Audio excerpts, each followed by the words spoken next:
Hello, welcome to Northwest Connection podcast. My name's Trelf. My name's Seb.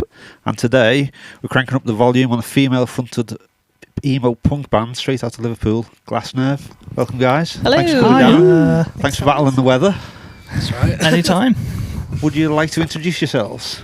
We'll go from left to right. So I was going to introduce the band again. I'm Beth, so I'm the singer, and I did very briefly do the guitar, but basically I'm just Mike. Harry, I'm sadly stuck to the bass, and that's it. I don't do any songwriting. Yeah, I'm Charlie. I play drums. I believe you're a five-piece, but we've only got three. Our guitarists didn't brave the weather today, No. So we're representing the fort.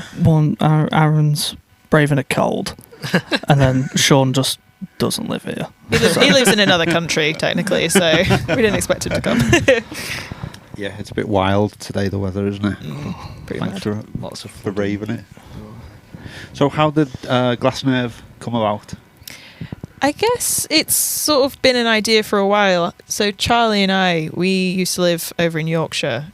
We knew each other through mutual friends outside of uni. We met once at uni, and you were just very grumpy. Yeah, that sounds about right. I think I'd went and got a tattoo, and then I'd been dragged out to a pub quiz, and I was in pain. Anyway, I digress.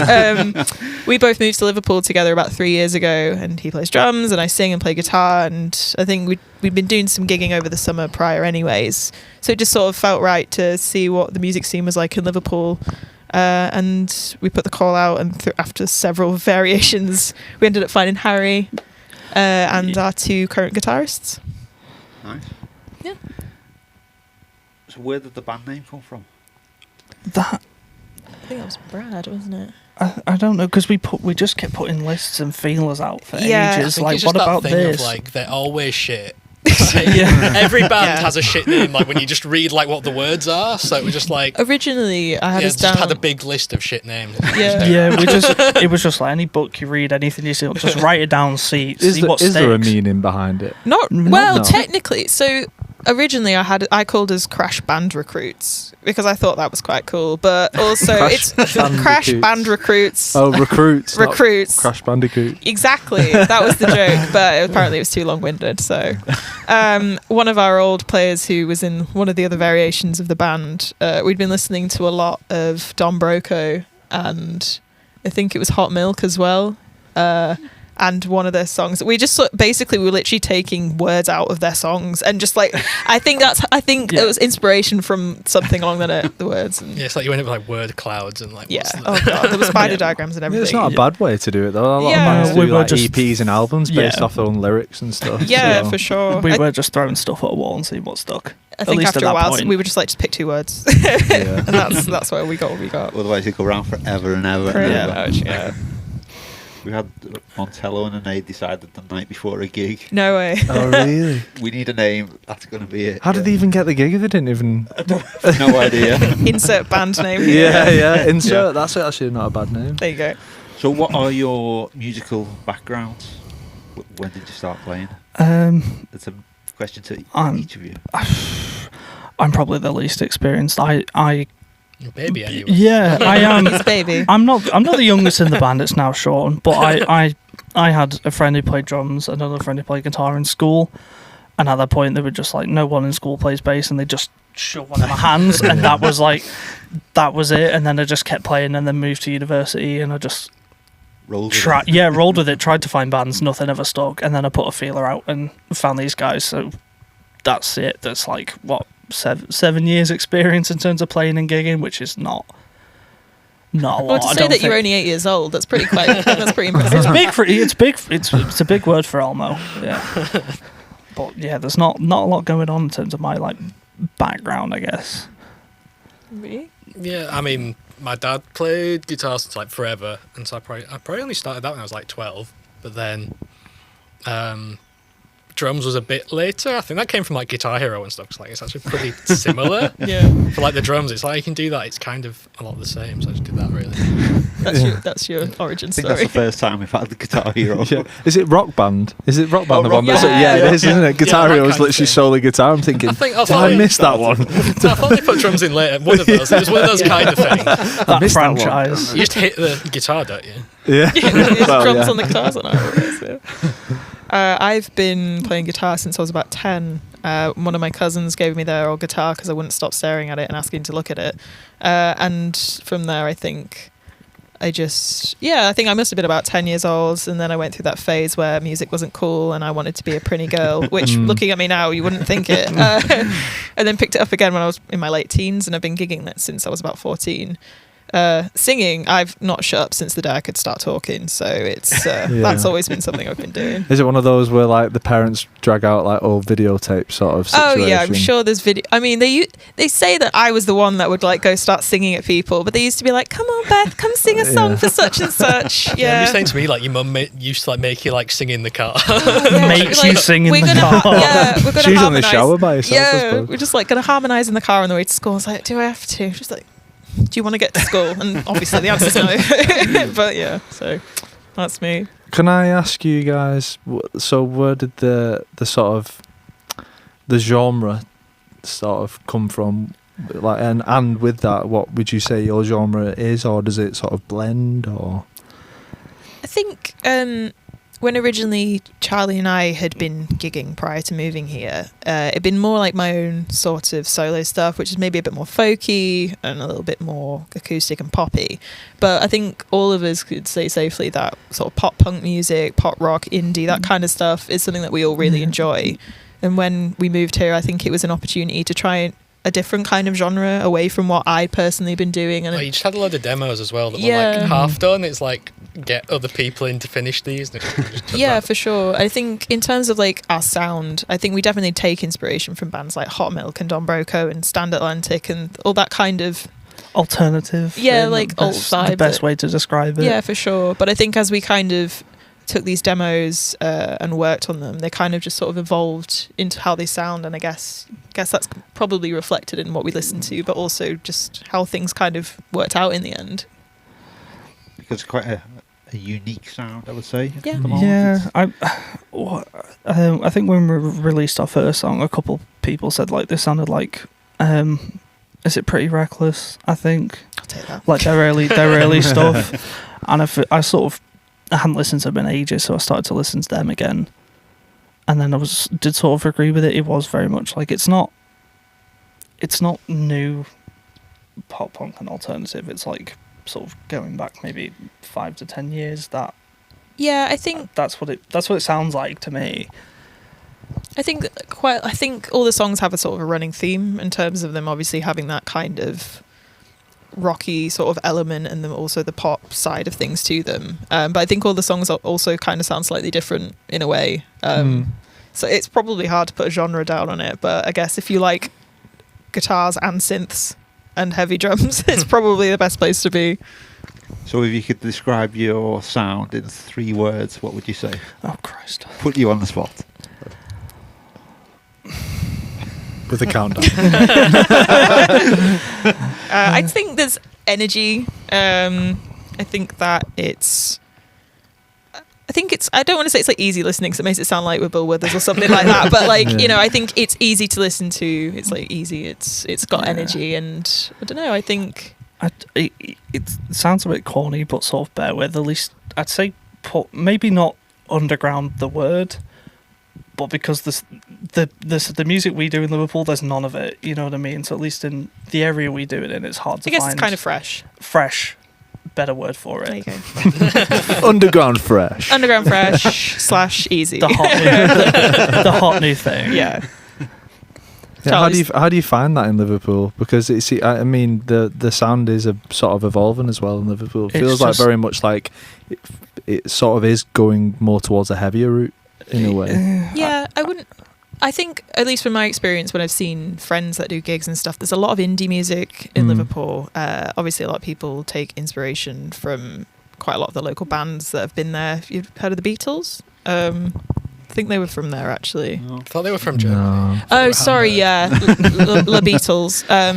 I think they're French, actually. But regardless, there's a lot of genres there that I suppose you kind of, unless you're within the sphere of people who do this pop punk-esque thing, yeah, I don't really know much else of it in Liverpool, personally. No, you get like... You don't even get actual bands who aren't from around there that actually tour in Liverpool. So even if you wanted to go to there, you go outside of it. Like, I think, when was the last time a band like that has come to... When we went to see Don Broco about a year ago? Probably and Bring Me the Horizon at the start of the year when we went. That's it, really. I don't think I could name like a band in that scene that goes to Liverpool, so it's hard to draw inspiration and seeing them and like, you know, you might chat to supporting acts and like, how do you get to where you are? Yeah. Like, there's none of that because they're not here. So it's Curse of having the sea on one side. Yeah. Would you say within that, the sort of creative process for you guys individually and collectively pushes you towards more wanting to be like other bands, or if you could support other bands, or... I mean, we're all...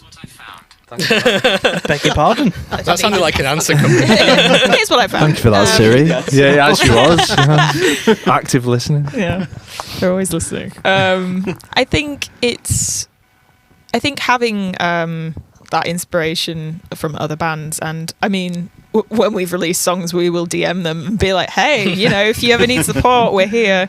I think it's good to kind of have those aspirations to want to perform for these bigger bands, especially because quite a lot of them aren't local, but sometimes they do come to Liverpool. I feel like you've kind of got your foot in the door more so in the music scene locally than maybe we do. I think it's mainly because I've lived there the longest, but I've made friends. I just have DM people, like, because I was sort of in charge of that when we first started.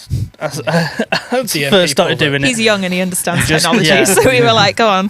Yeah, I'm the Gen Z, so I just went through. Yeah, and just DM all the podcasts in the Northwest.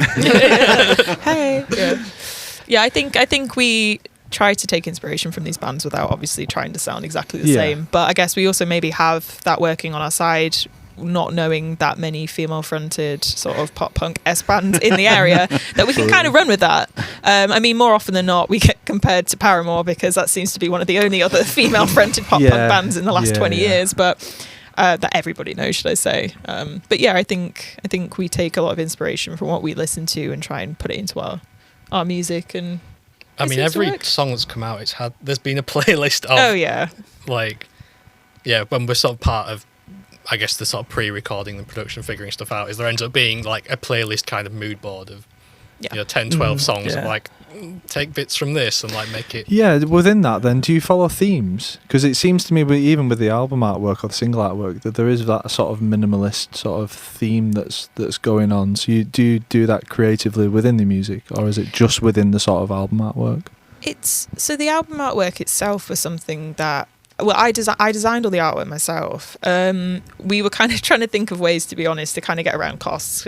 We were starting out and we didn't have much money in terms of, not that we always have money anyways, but, you know, finding a way to kind of make it more of our own project. And I came up with the idea of sort of drawing these artworks and having it quite minimalist. And then somebody mentioned about the idea that we could have a running theme. If you look at the artwork, there always seems to be some sort of something to do with like the autonomy of a body, and then it's maybe with some sort of inanimate object. So for the first single there was a megaphone, but it's got an ear on the end, and then the other one was like a telephone with a mouth on it kind of thing. And I think it just sort of seemed to kind of click with what the songs were representing. They kind of sort of matched up. I don't think that was ever intentional, like the artwork was meant to match the song or the song was meant to match the artwork. They just seemed to kind of unfold that way. Come together naturally. Working with what we had, I think. It sort of dovetails quite nicely in the end. I mean, it really seems to suit the band and the songs as well. It works really well together. Yeah, at least when we've done the odd gig and we've had those on the background as well, it does like help. Yeah, they stand out, I think. They stand out a lot more. Like, you are going to recognise it, because I haven't seen... At least for singles, I haven't seen people do that sort of stuff. But the wonders of Canva. Absolutely. Canva's been a live. This isn't a paid promotion, but if they're listening. So what are the band's biggest musical influences? Do you want to start? God, I think there's nothing that originally. There's like you get a lot of unsurprising, like I guess like pop punk of like you get all. I think the really obvious ones for all of us are probably like you get Green Day, Blink-182, that kind of stuff. Then you get. Well, I think we've already said like even Paramore does count. Even try and get away from it. We all love Hayley Williams. And and then for me, on top of that, there's a lot of kind of a reasonable amount of kind of like post-hardcore-y kind of music as well, which doesn't necessarily show up in here so much, but it's there. And so like I guess like at the drive-in and like bands like Fight Star and like Title Fight and things like that. And then singer-songwriter side as well, but there's it doesn't all show up here sort of sometimes. I think collectively it's the pop punk stuff that we all can listen to, but I think at least for me it's more I say more punk alternative. So I've just recently seen Boston Manor. They're one of my favourites. They've just been on their tour, and then they had Trophy Eyes supporting that sort of wavelength, a bit not more in less pop, more less pop, more punk is the best way to put it. I feel like I'm going a bit more down that route, and at least some of the stuff we've had a look at over the past few weeks has sort of gone more into that realm than pop. So I think we're just going to see which we prefer once we get it all out. Look forward to the bass just being fucking noise. Just gravel. Just that fuzz pedal. I think it'll give you something else to do at least. Yeah. I think for me, more 16s. I think for me, I probably am like where the pop element comes in. Like when I think of my musical inspirations and what generally when we first started the band definitely was sort of gearing me forward was music from like when I was growing up watching Lindsay Lohan and Freaky Friday being in like a band. A vibe. It was a vibe. That song smashes still. It's so good. Even people like Pink and Kelly Clarkson, Avril Lavigne, that's definitely something that definitely pushed that more like rock chick aesthetic, if you will, that I used to be like coined when I was younger. I think that's something that definitely carries through, at least in the music, and because I write the lyrics most of the time, and I think that's something that definitely transposes its way through. And obviously, like we say, you can't go wrong with Fall Out Boy. So, so does the songwriting always start with you? Or? What we've put forward so far have all come from demos that I've written. The actual sort of creation process of the songs themselves, I'd say lyrically, I usually put something down. Though if you listen to some of the demos, I've got a chorus and then I'm just going na na na na na na na na through like a verse until it gets back to another chorus and I've not filled anything in. But the actual sort of adding in the instruments and working out even things like really simple, like the drums don't sound right for what I've done, and then Charlie will actually work his magic and it sounds great. How do you creatively like stay individual within that then? Because I think sometimes when people make their own music, sometimes it can follow very much a pattern. People can get fixated on that pattern. I don't think anything survives from the demos really in that way. Like I think generally the vocal like melody and the lyrics I don't think changed that much. Not drastically. No. But then I think I don't know, it sort of gets restarted from the ground up, I think, which lets us have more freedom. Make sure everyone's involved in there, because it is like it isn't just nothing's sort of being done on anybody's behalf almost. So yeah. I think at least for the instruments, it's sort of like we just get shown maybe a chord sheet that you've done with your lyrics, or like as long as it's in the same key, get creative and then see what melds together, and then just chop and change it. Like maybe my bass is overpowering everything else because I'm doing something, so just bring that back, but as long as it stays in key, the guitars are doing what they're meant to do. I think generally it just goes in with like an idea of the song. Here's this mass list of influences, because when I'm listening to music I'm like, I like that particular note, let's put that in. I think we all kind of definitely put our hat in when it comes to the actual creation of the songs, but I think although sometimes we will have created a whole song and I've been like, can we put this down a step because my voice is not hitting these notes anymore. We do have that benefit of having sort of time on our side, because it is all, we're just self-recording and self-producing it all, so that's not there's no money involved with No that, pressure. so it just sits.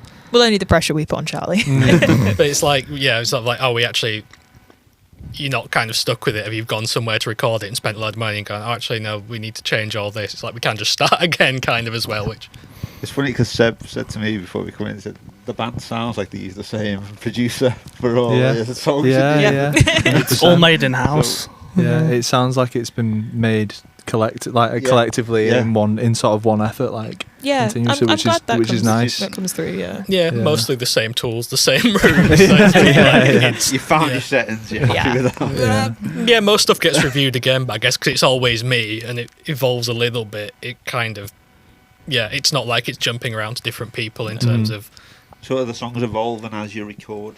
Yeah, they can do. I think sometimes even little things. So in the most recent release, Lobotomy, there's sort of like a riff that the bass and the guitar play.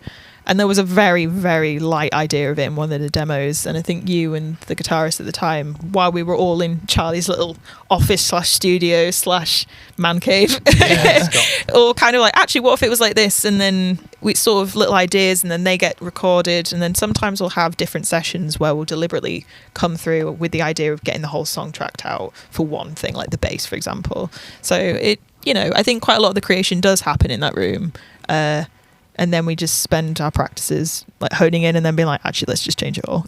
Oh, really? It doesn't always happen. There was one of our songs, Foreplay, started really differently, and by the end of it, it's almost it was a completely different. Different. If you listen to the workaround. demo, it's absolutely nothing like it at all. Is it like apart that from when the you play it lyrics. live then as well? How does that transfer over? I feel we've in the last couple of shows, I'd say maybe half the shows we've done, we've been playing with a track in the back as well. Okay. And Charlie's masters the in-ear kind of playing to a Yeah, click, so and we all look at him for our timing. So it's okay to perform a lot of it live, and I think quite a lot of what you do anyway, it does. I think one of the elements we wanted to keep when it came to doing live performance is that when you're listening to the track, we want it to be similar to when you go see us live. Otherwise, I feel like it kind of takes you out of the experience a little bit. Yeah, it's the tracks that are basically via like sort of impossible to play live. No, thankfully, thankfully when I think we could if we really wanted to, but then you just you start tying somebody to a keyboard. To, or even an SPD or something like that. Yeah, exactly. I've got the SPD for some of it, but some of it's just I've done something. You're not an octopus. yeah, exactly. But, yeah. I just like tambourines and things like that. I suppose you could give me one. I've always wanted to be Stevie Nicks, so I wouldn't say no. Yeah, it's Christmas soon enough. There you go. Do you ever have creative differences when you... When you come to it? Well, yes and no. I think when we go through the process of... Do you have demo-itis? And you're so used to hearing something in a certain way. And I guess maybe I'm probably the person that does it the most part. Just because I guess I come in with a vision of a song, but I'm also in the position where I'm surrounded by 4 other very talented people who have a very good ear for this sort of thing.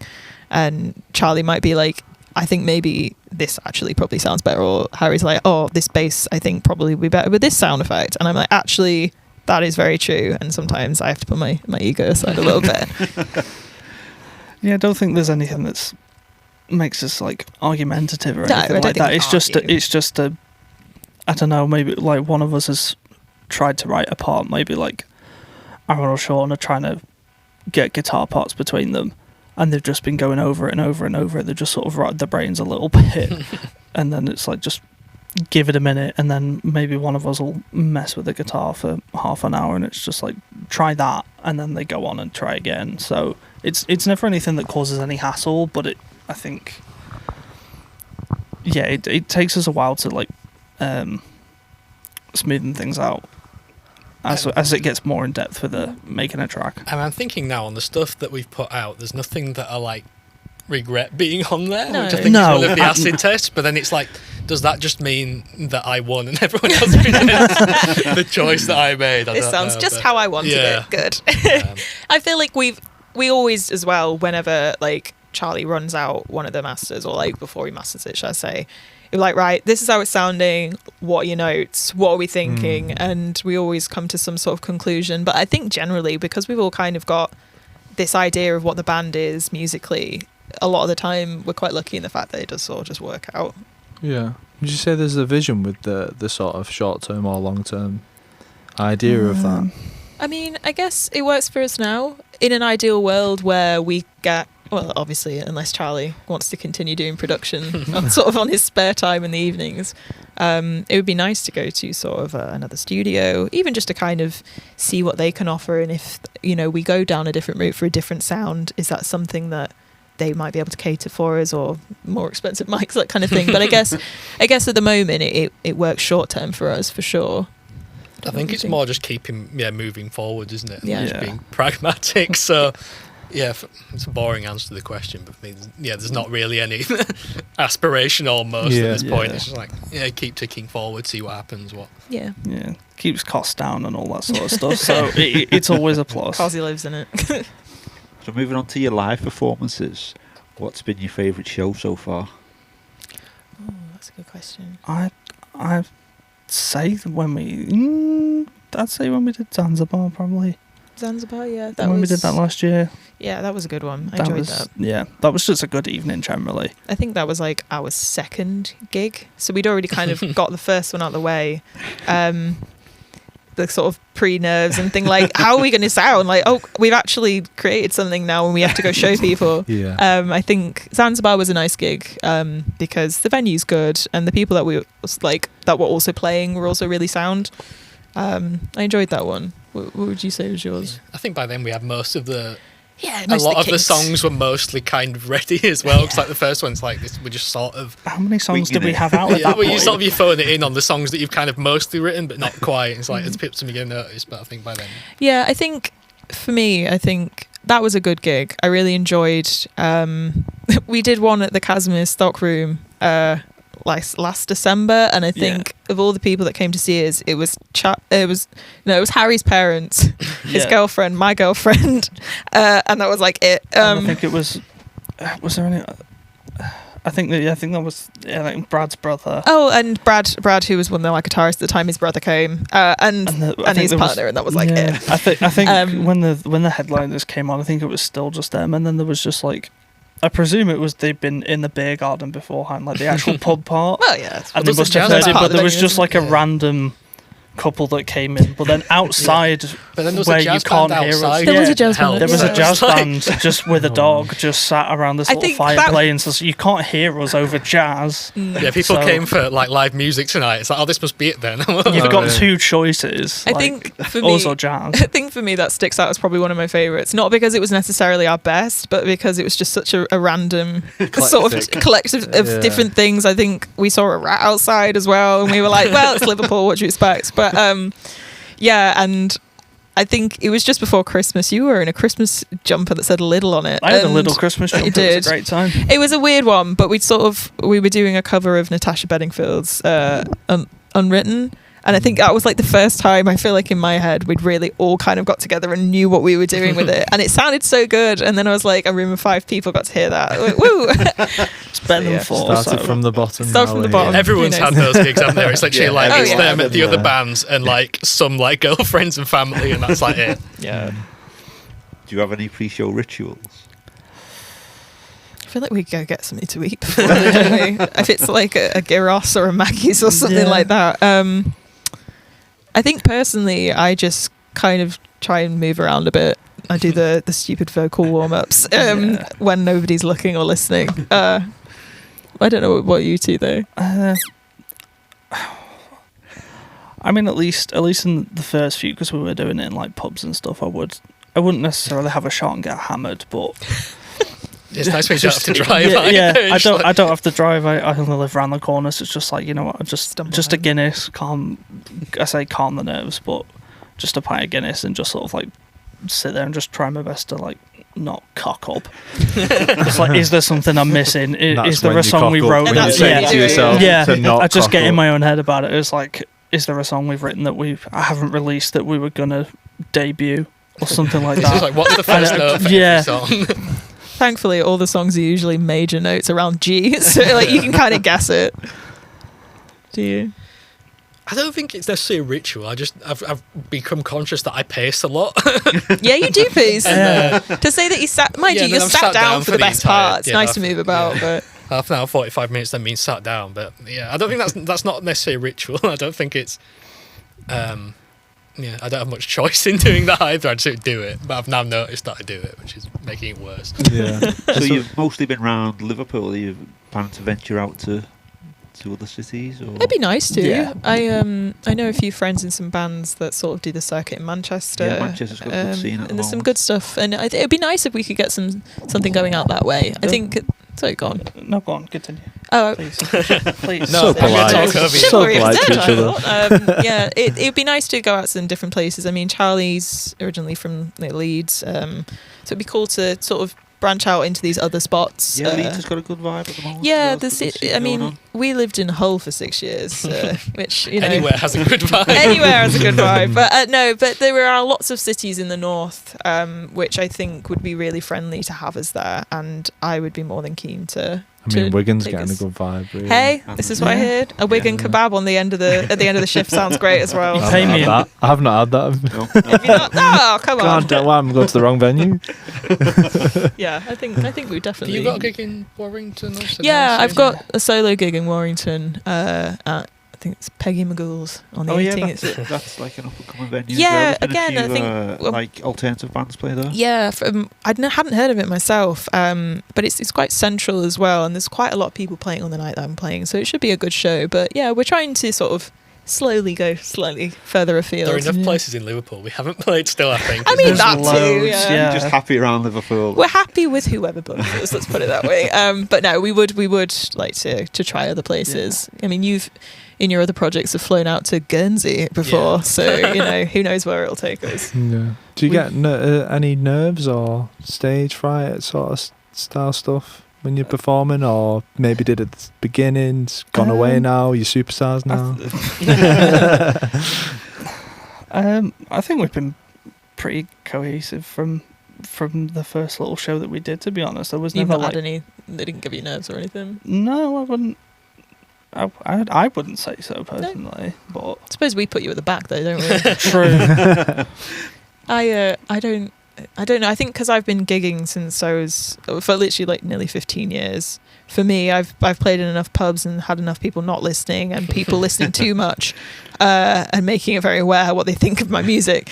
That you kind of have to put on a bit of a persona of fake it till you make it, to the point where actually I don't feel like I get that nervous. I think at the end of the day, if people are coming out to listen to your music, they probably like it, and if they don't, then they don't have to watch it ever again, kind of thing. I think that's what sort of my motto on it. Oh, I'm the opposite. Yeah. No, the pacing beforehand, I think once it starts, it's like fine, but especially Until now, that point. yeah, especially not having to basically like run all the rest of the shit. Yeah, as well. true. Like it's just like tracks and like in ears and all that. So getting like the tech for drums is worse anyway, and then adding in a sort of sample like pads and like sub feeds for me, and is everything working? Is everything going to go off? You definitely are like the root of the tree for us, aren't you? Like I think I'm just dancing around with it, playing like with a the clip bev in just my makes hand. everything horrible. It's like you slide As soon off as that. that wavers a little Yeah, you bit. slide off that sound. And you can't let it happen. That's just Yeah, but I think You're often a Seb's a drummer nightmare too, outpost. he is the I hard get side of it. things. I get it. Yeah, especially when recording. Our recording's alright because you just do it again. See, like- I'm the opposite. When You'd it's rather live, live, it's yeah. absolutely fine. But when it's recording, it's like, I can't fuck this up. Because as soon as it goes past 2 or 3 more takes, It's done. it's like the laughs and everything that was nice and jovial has gone to no. Seriously, you need to Yeah. you need to, Oh, you you've need got to the get song- your shit you've got together and get it down. yeah, you need you've to got get it down 2 minutes now. 30 through the Yeah, yeah. song, and then you fuck up. Or like, it's we'll very check much like everything else out we'll now. chuck a fill in a new. Let's try a new fill. Let's try a new fill. That's Do the we same. have to? You know, that's the worry. That is the worry. Do we have to? Is it? Oh. Can we do one without that, and then we'll see? Yeah, literally. So you've made it big. What's your dream venue? Oh, Question. I mean, how big is? it could be as big as you want. As big as you want. Coachella. No, We've I don't had- think we'd we've fit had the vibe. Blackpool before. We've had Shit at Really bricks. selling it there. What do you mean at the we've Pleasure had Beach? Scare Amphitheatre. We've had Red Rock. Keith's on Lark Lane. Hey, Keith's is all right. Get a decent glass of wine there for quite cheap. Yeah, I think I mean, it sounds kind of obvious. It'd be great to play like the O2 in London or something, wouldn't it? I mean, like, it's such a capacity and so many people have played there. It'd be excellent.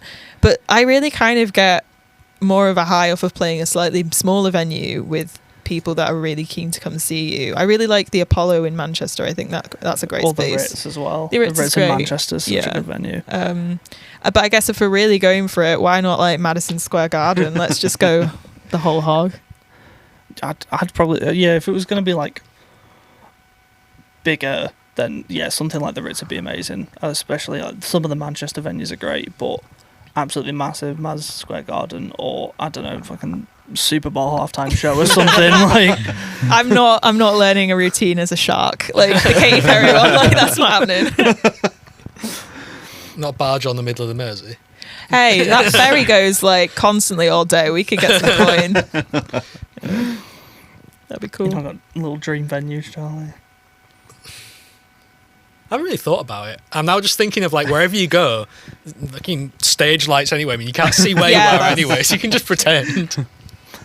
I recently went to Amsterdam, and it was while it was Pride, and they had all these people, and they had musicians playing on these boats going up and down the canals. That would be pretty sick. That'd be pretty cool. But then again, I also get like seasick, so I don't know how that would work. Interesting. Interesting is the word. Well, with that being said, collaborating with an artist you could support, who would that be if it was in one of those dream venues? Say if you were supporting someone.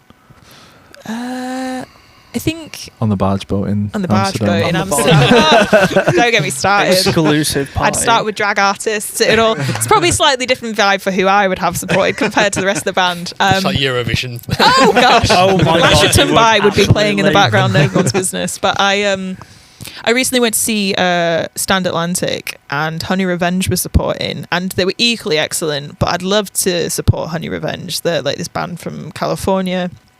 And they're doing like a mini tour at the moment alongside the Australian band Stand Atlantic in England.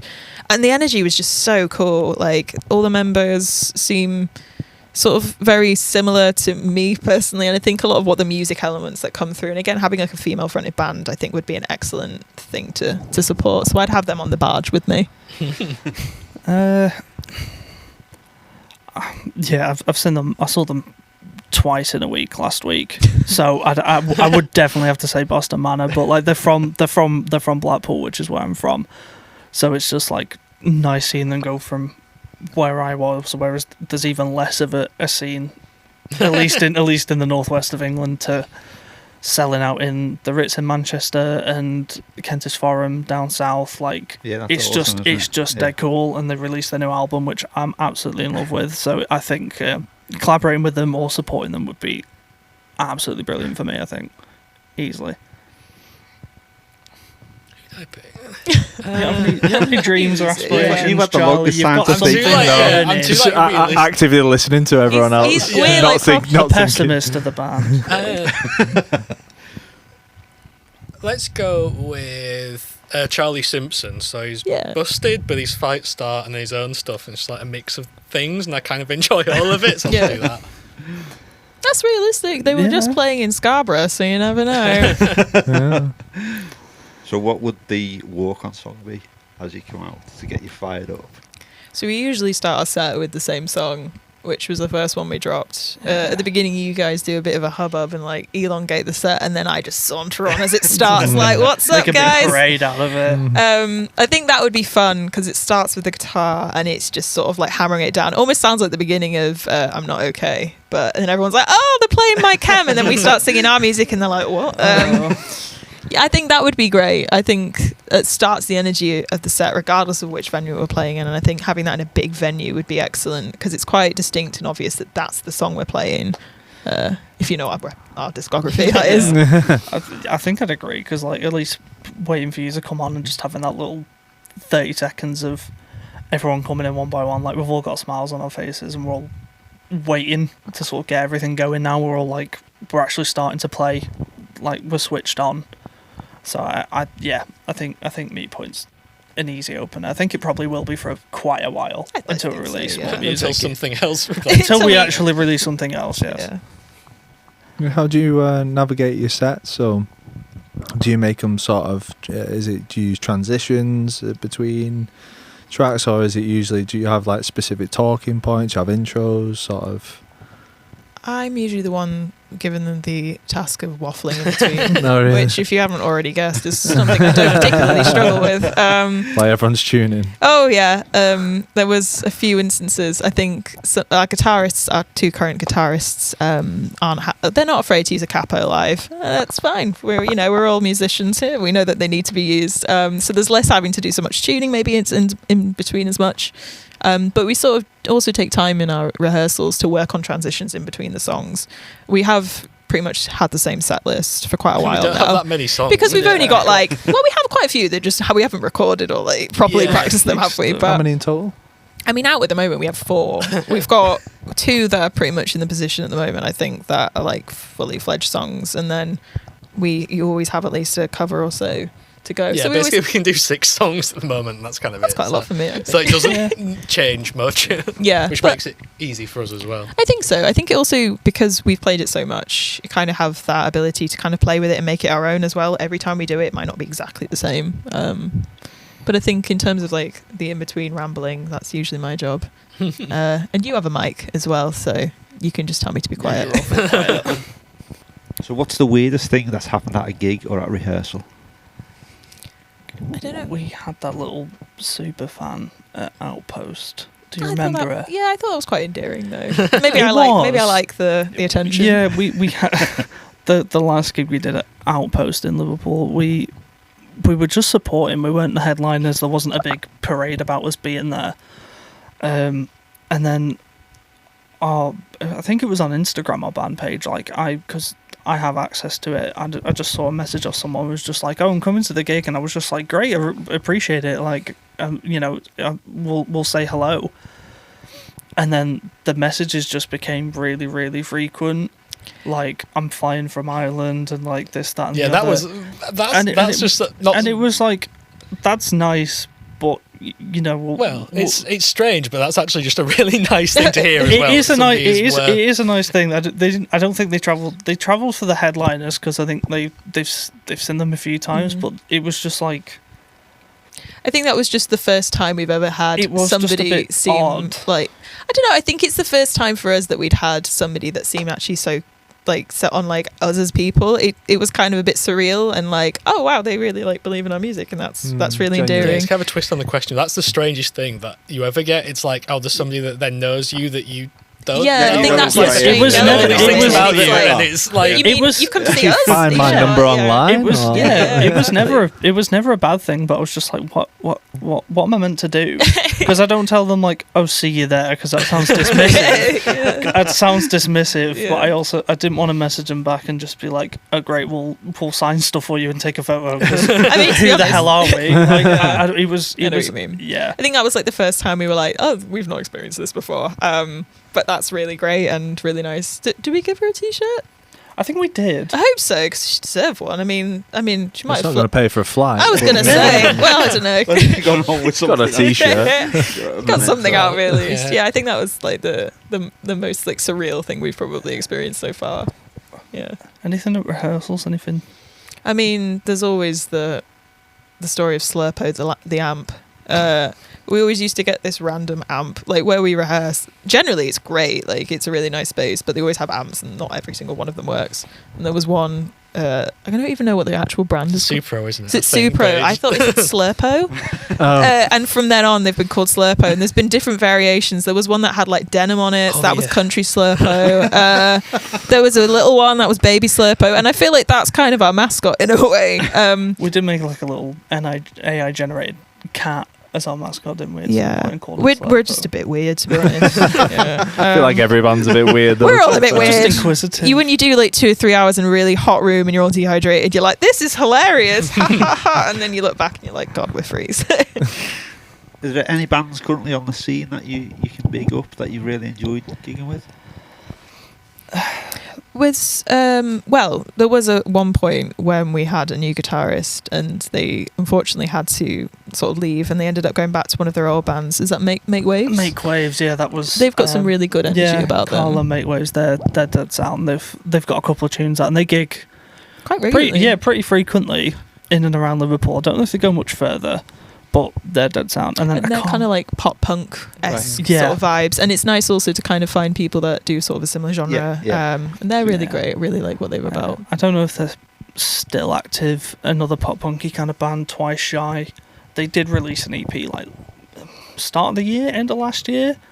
I played football with one of the guys in that. They were doing quite well, but I'm honestly not sure if they're still active. The music still exists. The music exists. As a bottom line. So, and then the guys we were supporting at Outpost, the headliners, I can't remember the name for the life of me now, and that sounds awful. No, that was another one. Pause it there. Was check your phone. Yeah. The guys who had they had some merch and they had dinosaurs on them, so obviously I was obsessed. They were really great. Let me have a look. You have a nosy. Dinosaur Attacks, was it? No, but that's a great name for a band. See, like, why isn't ours that Dinosaur obvious? pile up as It's well. could be called Velociraptor or something. Missed a treat there. I know. There's also a really good band. I think they maybe focus more on like Manchester, but they also come over to Liverpool, called Sundown Marathon. And the bassist is one of my friends, and it's nice having like a female bassist in like an all boy band as well. I don't know if it's just maybe like the patriarchy side of me coming out, but she says in a room full of men. It's well. and other people in the corner. We're a bit outnumbered, but it's nice to have that kind of representation as well in the bands, and they've got some really cool tunes and stuff and gigs they're doing at the moment. Q Cliche were the Outpost headliners. Oh, there we go.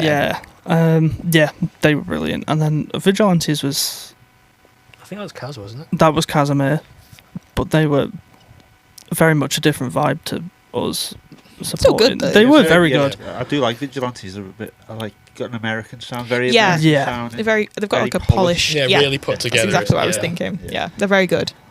And then who was the headliner for Zanzibar now? I mean, to be honest, we've not looked at ages. It could have been anyone. Because they put on quite a good show. To be fair, they were from the Midlands somewhere. Wasn't there a band that flew in from Portugal once or something? That was for around the corner. Was it? They all lived in. Yeah. All the members were Portuguese, but they didn't all live there. I think some lived in one lived in like Brussels or something. What? Yeah, there was. Shout out to Round the Corner. It's a great venue. Yeah, Round the Corner's great. We got asked to do a support, and we agreed. And then they were just like, the band's coming from Portugal, so like try and sell tickets, make it worth their while Can they as borrow well. things like Yeah. And we were like, yeah, sure. And I think all Portuguese lads, 4 of them. I think one still lived in Portugal.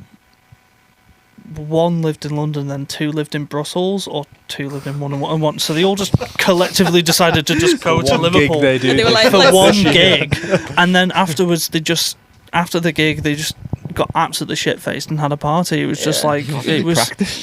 I had no idea. They sounded great, but no. You wouldn't think that they hadn't. They were great. Like Yeah. they clearly knew what they were That doing. could have even been one of those things where that was their only time in the year to meet up and actually Yeah. have like Yeah. their own. Maybe- Their Christmas do. Maybe they didn't even really Christmas care do. about the music. They're like, oh, let's get over. Yeah. Night out in Liverpool and then. Yeah. Are there any venues you haven't played in Liverpool? That's quite It seems like you've done M&S more. Bank. well, that would be nice. We've not done the Jacaranda. Yeah, I'd quite like to play there. Jacaranda. There's quite a few places up and down Silver Street which I'd quite like to go to. Yeah. Shipping forecast. Shipping yeah, forecast That'd be good. And, Over the Water as well in Birkenhead. There's Future Yard. Future Yard. I'd which really is a like to play great there. venue. It's meant to be really good. And then I think other than that, just the academies, isn't there? The Academy's Well, been awesome. EBGBs. EBs as well. EBs. Yeah. Maybe I go forget how to many Crazy there are. Pedro's and get a slice of pizza afterwards. That'd be fun. Oh, Pedro's. I love it in there. Yeah. There's loads of little venues. I think we've been quite lucky that we've kind of pocketed quite a few around the area. I mean, it'd be nice to even play at like the Baltic Market. They sometimes have sets for like live music there, and it's Yeah. a I really think good they've crowd got of a people. They've got like a new venue. Box I think Park. Baltic Market. Is that what it is? Box Park. Yeah, that's the one. Yeah. Because I think that's their actual like gig space now, rather than London's come. There's there's so many venues in Liverpool at the moment. Yeah, we're isn't sort it? of gradually Really working thriving. our way through, but there's loads. Yeah. Like, Yeah, They've all- where do you start? Where do you stop? Yeah. Sort of Yeah. thing They've all- with all those. They've all been really different as well, but in a good way. It's been nice to kind of see the different sort of opportunities that we're getting at these different places. I was going to ask you guys, have you had a gig where you've found it hard to come down? Because I feel like that's something as musicians, no one really speaks about that that buzz that you get afterwards, trying to actually unwind and chill out afterwards when you've had such a good night or a good gig? I think sometimes, yeah. I think some of the gigs we've done, we played at District, was it? And for like a midnight Misfits thing, Yeah, that District. this queer pop punk emo night thing, which was a ball, and that was great because I feel like we were the only music band playing. And like once we'd done the set, everyone would come and say hi to us and afterwards, and that was really nice. And like you kind of get to ride that high with everybody else. Sometimes when we're playing these other venues when there's not as many people, and especially if we're like the first act on, even though I quite enjoy being the first on because it kind of sets the tone, then it's a bit like I've got all this adrenaline, and then you just come off stage, and then you just got to ride where do you put it? You know, you have to like it's almost like bureaucracy as well. Yeah, you have to move all your shit out of the way for the next band. People want to speak to everyone. It's like come, quick. Yeah, there's such a change around, so you're kind of a bit like you don't get that opportunity to feel how you're feeling, and then by the time you've put everything in the car, and then you go back in to watch the next band, and you've got a drink, you're like, I want to go to bed. Right, okay, yeah. Fastest half an hour of your life, isn't it? Playing a It gig? does go really quickly. I could quite happily stay on all night, but you know. Yeah, 180, 200 BPM songs. Don't have that luxury anymore. No. Oh yeah, well. Do sometimes get to it. It's like this is going really slowly. It's always like this. Have you had any horror moments at gigs? Anything where it's just like something's gone wrong? It wasn't so much a horror moment, but the first gig we played at the Quarry in Liverpool, which is a really cool venue. It's like an old school rail yard that's kind of just been... Yeah, it had like the railway over the top of it. It's one of those in the arches. So it's a really good venue to play. It's really, really small and cool. But the mic didn't properly work. And I think I was given like 2 or 3 mics during the set. And as it was going, they were like turning it on and I was singing into it at the bottom of the mic. And then they were like passing me the mic over. Use both, yeah. And they were like, we can't really hear them. And then by the end of it, they could hear us. But I think besides that hiccup, I think generally... Smooth sailing, I think. Yeah. On the whole, yeah, Let's touch pretend, wood. yeah. Nothing ever went wrong. I say that, but we probably think we sound great, and then there's something that's gone wrong and nobody's had the heart to tell us. Yeah. So no disasters on stage during the gig so far? Or? No. I did break my favourite sunglasses. I know that might not be as like heartfelt to everyone else, but I was absolutely gutted. I usually, because my hair's wild, I'm wearing a hat right now, but I usually put sunnies in my hair to keep my fringe off my face. And my hair's so thick and lush, it just like broke off the side, and then for the rest of the gig, I looked like the thing. Like from the ring, sunglasses in your hair. Yeah, and half a pair of sunnies. So that was gutting, absolutely gutting. Timu now or something. No, probably. It's the sentiment, Charlie. Come on, but yeah, it won't be the same. I can't think. Honestly, I think we've been again touch wood quite. Nobody's dropped a bass. Nobody's like thrown up on stage or anything. No sticks fell out or nothing major. I don't think. Mid solo. We were fighting against each other. In speaking out of experience. I do remember trying to do that video and that. Like one of the speaker stands like these just went. Oh my gosh! Yeah, I almost like cracked my skull open. This wasn't even on stage. We were trying to do some content. Just in our living room. In our living room, me and Charlie lived together, and we were using like music stands to try and keep up this massive black tarp thing, and it fell, and they are heavy, and it fell right on my head. It's probably on camera somewhere, and you were like. You're right. Like, most northern thing. Like, what do you do? Like, what even happened? It happened so quickly. Yeah. Besides that, possible A&E trip there. Like, generally we quite professional when we're on the stage. The pupils look the same size after, so it can't be that bad. Yeah, that's true.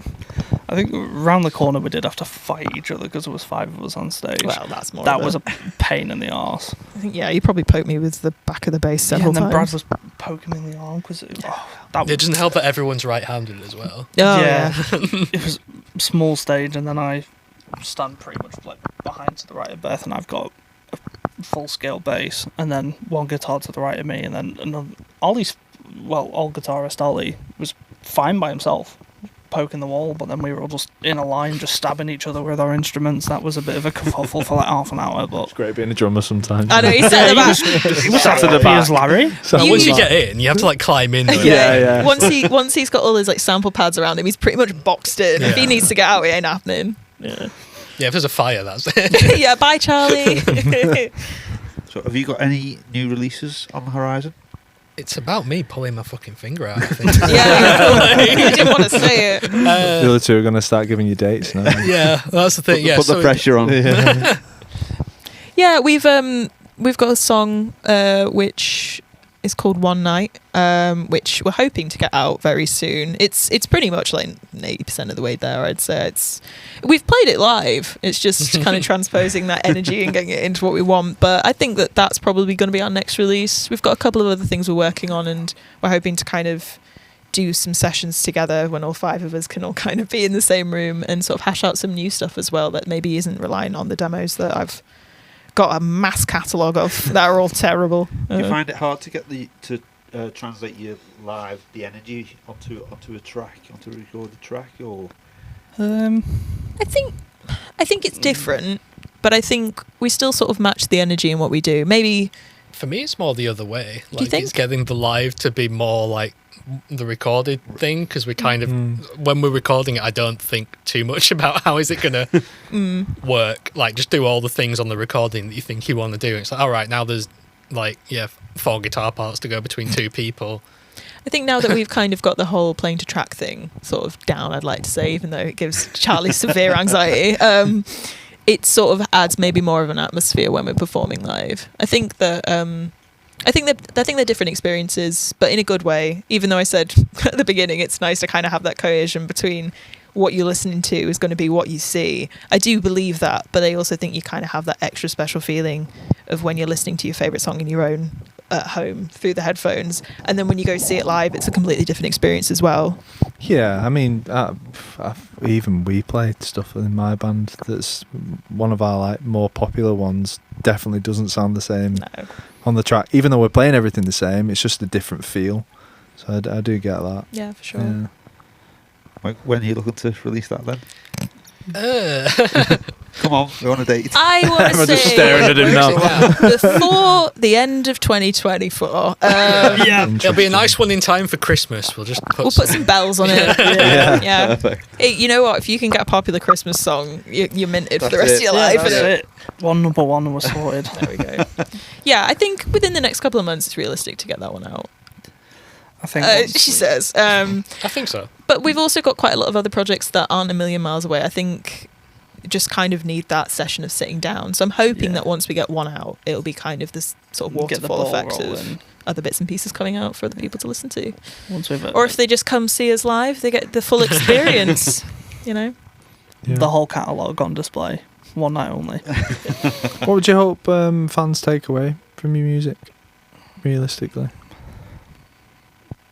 Or metaphorically, or metaphysically, or just a list.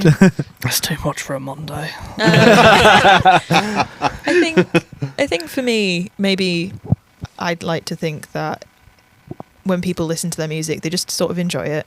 I know that sounds kind of cliche and quite basic, but I always find that when I listen to my favourite bands, especially ones in a similar genre, when I come away from it, I feel really energised and really almost musically inspired, but not necessarily to write my own music. It just feels good, and it's the sort of music you just want on repeat. And I'd like to think that when people leave our shows, they have that feeling, and they also feel like we're relatable and approachable. So at the end, come say hi. We enjoy talking to people, and I think that's something I'd like people to take away. Yeah, it's sort of like if you're in a good mood, put it on, because you're just in a good mood, you want to listen to it. If you're in a shit mood, it's going to pick you up a bit more, especially with how it sounds. Maybe not lyrically, but at least the songs might be in major keys, but the lyrics are definitely minor. Don't listen too closely. Don't think about it too hard. But yeah, I'd say just it is sort of like a mood booster in a way, like something you want to listen to rather than it just sort of get recommended to you. Yeah. Yeah, that's what I'd take away from that. That's what I'd hope people do with it. Well, on that note, we'd like to thank you for coming down. Thank you very much. Wonderful, thank you. Thanks for making your way in this terrible weather. It's been a pleasure talking to you. And the other two need to make more effort. I know. We'll be having more. Wales is Wales is just no, not, it's fine. Not How dare they get the flu? Ugh, ridiculous. Thanks for coming down. Cheers. Thank you. Thank you. Thanks very much, guys. Bye.